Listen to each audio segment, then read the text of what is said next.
So, what is up, guys? This is Nick here from Everything Tech. Welcome to this iPhone 5 versus iPhone 5S iOS 10.1.1 speed test comparison. You can tell this is the iPhone 5 by the stealthy black as well as the circular LED flash, no true tone action going on over there. Now on the right side you can see we do have the iPhone 5S fingerprint scanner, no SE branding, dual tone LED flash right there for the 5S. Let's bring them back over here. Let me bring out my rag. They're a little bit dirty right here, so let's give them a quick swig or a quick clean. Mr. Clean over here, live on camera. Let's go ahead and open these guys up here.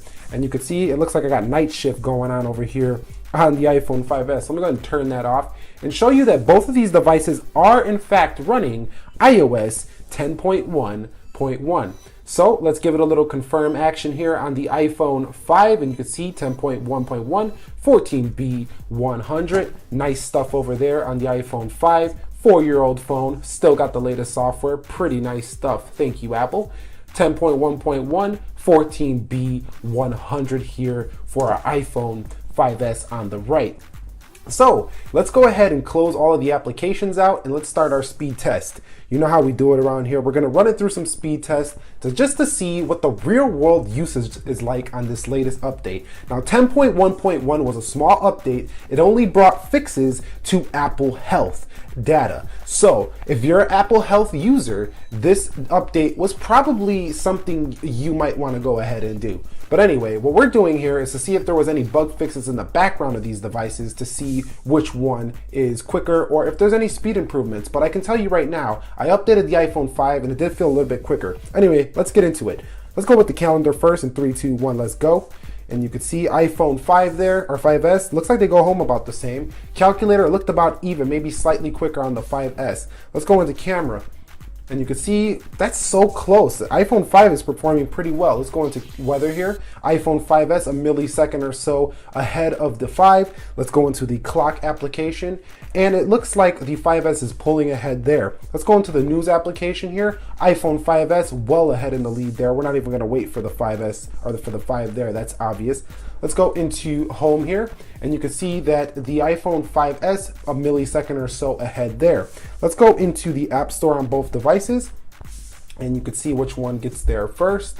Looks like the iPhone 5S is ahead by about 3 seconds. I like that. Nice stuff, iPhone 5S. Let's go into music application here for both iPhone 5S, a millisecond or so ahead. Let's go into settings here on both. And you can see a millisecond or so ahead on the 5S. So the 5S is only slightly faster in terms of just everyday opening applications over the iPhone 5. But where the iPhone 5S is going to be noticeably better is it seems to have less hangs and glitches than you'll find on the iPhone 5 in everyday real world use. So what I mean is that when you're scrolling through sub menus and things of that nature, the iPhone 5 does start to feel a little bit slower than you would like. See, the 5S is killing this device on gaming right now too. So the 5S is definitely the champ here, and there was no refuting that. I didn't make this video to say that the iPhone 5 was faster, but I wanted to see how much, better it's performing on iPhone or iOS 10.1.1, and I do believe it is getting better here for the iPhone 5 in terms of these dot updates for iOS 10. Is it better than iOS 9? Probably not. But is it better than the first release of iOS 10 on the iPhone 5? Yes, it definitely is. So let's go ahead and do a Safari website test. So let's go to technobuffalo.com here. Let's go over here to the iPhone 5S. Let's go to technobuffalo.com. Let's go in 3, 2, 1, let's go. And you could see it looks like the iPhone 5S is ahead as expected, both connected to the same Wi-Fi network. Let's go ahead and go into an article on the page once the iPhone 5 can catch up here. And where is the Nintendo action? Okay, I don't see it there. All right, well, we're gonna have to kick this baby up here then. Let's go to that baby. Come on, baby. Come on, baby. Both of them a little bit slow here. I'm sick and tired of Apple's feature cutting. Okay, well, I guess some of us are sick and tired of Apple's features cutting. Anyway, let's come out of there. You can see that the iPhone 5S did run a bit quicker in Safari than it did on the iPhone 5. But let's go ahead and check the general UI and see if there's any difference. And you see the iPhone 5 did jump a little bit there. It did lag just a little bit there on this, test right here where we just dropped down the notification tray. What about Control Center? You can see a little bit of a hang there on the 5. This is nice to see that we're actually seeing differences here. And you can see even on when you go through it, it looks like there's a slight stutter there on the iPhone 5. Let's go over here to widgets tray. Let's see if anything changes there.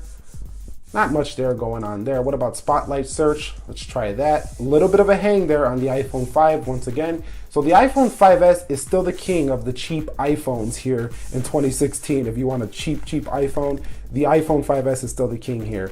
Let's go ahead and go through multitasking, and you can see it looks about the same there. The iPhone 5 is doing pretty well. I guess they made a little illusion there of very fast multitasking of the iPhone 5 to fool you into thinking that it is still very fast, which it's not, but it does perform, functionally for here in 2016. You can see calculator did open about the same there on multitasking. Let's go into Safari here, and you can see both had to reload that, so I'm going to call that one about even as well. Tempo run. And you can see iPhone 5S was definitely ahead there. Let's go into settings. Nope, missed it there. Let's go into settings here. And you could see about the same there in terms of the settings applications. Let's go ahead and head into something else. One final test here. Let's go into Apple Music. Let me go into Apple Music on both. Let's go, boom, let's go, there you go. So you can see about the same there in terms of just the multitasking, although I do gotta tell you that the iPhone 5S does feel a little bit faster in day-to-day use. So if you guys are wondering if you should update to iOS 10.1.1, if you're already on 10, I would say go ahead and do it. It doesn't really change the speed too much, but the iPhone 5 did feel a little bit more fluid than it did on previous versions of iOS 10. I'm not saying it feels more fluid than a jailbroken iPhone 5 or an iPhone 5 on iOS 9, but it does feel better than iOS 10. So if you want to do this update, I recommend it to you on the iPhone 5. It's pretty shocking that this device still runs here in 2016 and it's still functional. I think this goes to show how well optimized the iPhone's potential is. So if you got like an iPhone 6S, you're probably good for like the next 2 or 3 years. So it's pretty cool stuff to see here. Anyway, guys, that's going to wrap this one up for iOS 10.1.1 on our iPhone 5 versus our iPhone 5S. And if you guys enjoyed this video, please go ahead and click the like button for me. Share this video with anybody interested in Apple, iPhone technology, and anything that comes to mind technology. And have a great day wherever you are. Be sure to be well, and peace.